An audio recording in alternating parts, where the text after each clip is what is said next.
வணக்கம். நாங்க கள்ளக்குறிச்சி மாவட்டம் ரிஷிவந்தியம் சட்டமன்ற தொகுதி சேர்ந்தவங்க. இதே புரட்சி கலைஞர் கேப்டன் அவர்கள் அங்கே நின்று வெற்றி பெற்றவர். அங்கே எண்ணற்ற உதவிகளை செய்தவர். அந்த தொகுதியை முன்னணி தொகுதியாக தமிழகத்திலே முன்னணி தொகுதியாக்கியார். அவர் எண்ணற்ற சேவைகளை செய்து தமிழ்நாட்டினுடைய எதிர்க்கட்சி தலைவராக இருந்தால் எங்கள் தொகுதியில் நின்றுதான் அவர் எதிர்க்கட்சி தலைவரானார். ஐயா எதிர்க்கட்சி தலைவர் உங்க தொகுதியில் நிற்கும் போது அவருடைய செயல்பாடு எப்படியா இருந்துச்சு? ரொம்ப அருமையா இருந்துச்சு. உயர்மட்ட பாலங்கள், ஆங்காங்கே உயர்மட்ட பாலங்கள், அங்கன்வாடி கட்டிடங்கள், சாலை வசதி, மயான பாலத்திற்கு தேவை, குடிநீர் பிரச்சனை அனைத்தையும் மக்களுடைய சொன்னதையும் செய்தார், சொல்லாததையும் சொந்த செலவில் செய்தார். குடிநீர் பிரச்சனையை தீர்க்க தன்னுடைய சொந்த செலவுல டேங்கர் லாரி மூலம் கிராமமா தண்ணீர் கொடுத்த ஒரே தாகம் தீர்த்த தலைவர் புரட்சி கலைஞர் கேட்டார்.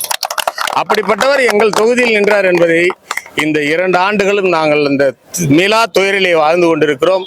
அந்த தொகுதியை அவர் வென்றெடுத்ததிலிருந்து இன்று வரை அவர் காட்டிய பாதையிலே செயல்பட்டுக் கொண்டிருக்கிறோம். திருப்பி அந்த ரிஷிவந்தியம் தொகுதியில தேமுதிக சார்பில் போட்டிட்டாங்கன்னா வெற்றி பெற ரிஷிவந்தியம் தொகுதியிலே எங்கள் அந்நியார் அவர்கள் நின்றால் எங்கள் தம்பி விஜயபிரபா அவர்களும் யார் நின்றாலும் அங்கு வெற்றி பெறுவது உறுதி.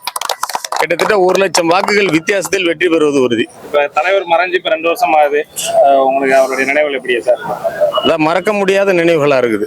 அந்த பாலங்கள், அவர் மணலூர்பேட்டையில கட்டின பாலம், அரும்பராம்பட்டு ஆர்க்கவாடி, பிரம்மகுண்டம் ராவத்தநல்லூர், இப்படிப்பட்ட அந்த பாலங்கள்ல நடக்கும்போது அவரோட பயணிச்ச அந்த பயணங்கள்லாம் அந்த அவர் தொகுதி எம்எல்ஏவா இருக்கும்போது நான் ஒன்றிய செயலராக இருந்தேன். அந்த திட்டப்பணிகள் எல்லாம் அவர் செஞ்சதெல்லாம் எங்க கண்ணு முன்னாடியே இருக்குது. இன்னும் தலைவர் எங்கள் கூட வாழ்ந்து கொண்டுதான் இருக்காரு. அவரே மறைந்துட்டாருன்னு நாங்கள் சொல்லவே மாட்டோம். அவர் அந்நியார் இப்ப கேப்டன் இல்லாத கட்சி அந்நியார் வழி நடத்திட்டு இருக்காங்க. அவருடைய செயல்பாடுகள் எப்படி சார்? அவருடைய நிழலாக, எங்களின் அண்ணியாக, அன்னையாக, ஒவ்வொரு தொண்டனுடைய உள்ள குமுறலையும் அறிந்து இன்றைய தமிழ்நாட்டிற்கு ஏற்ற ஒரு சிங்கப்பெண்ணாக இதே புரட்சி கலைஞருடைய துணைவியார், எங்கள் அந்நியார் என்பதை விட எங்களுக்கெல்லாம் அன்னை என்றுதான் சொல்ல வேண்டும். அவ்வாறு நடந்து கொண்டிருக்கிறார். கேப்டன் 2 ஆண்மகனை பெற்றிருக்காங்க. ஒன்னு சினிமாவுக்கு, இன்னொன்னு அரசியலுக்கும் கொடுத்திருக்காங்க. ஆமா. இப்ப அரசியல் உள்ளவங்களும் சினிமா உள்ளவங்களுக்கும் கேப்டனுக்கு எப்படி ஆதரவு கொடுத்தீங்களோ அதே ஆதரவு பையனுக்கு கொடுக்குறீங்களா? கண்டிப்பா.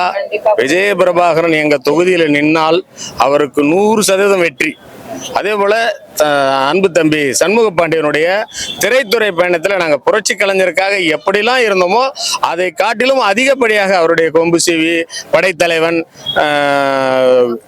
சகாப்தம் எல்லா படத்துக்கும் நாங்கள் ரசிகர் மன்ற ஷோ எடுத்து என்ன பண்ணணுமோ, தலைவருக்கு என்ன செஞ்சோமோ அதே வேலையை செஞ்சுட்டு இருக்கோம்.